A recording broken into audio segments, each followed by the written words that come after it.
أعوذ بالله من الشيطان الرجيم.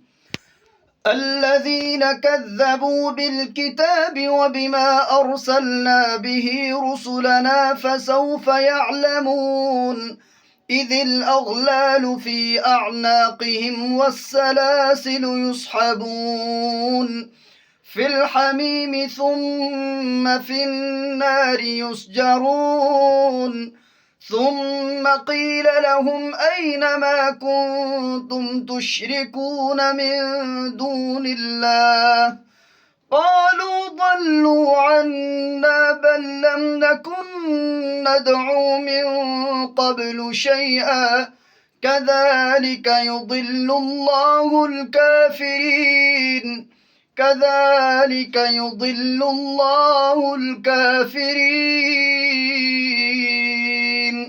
صدق الله العظيم.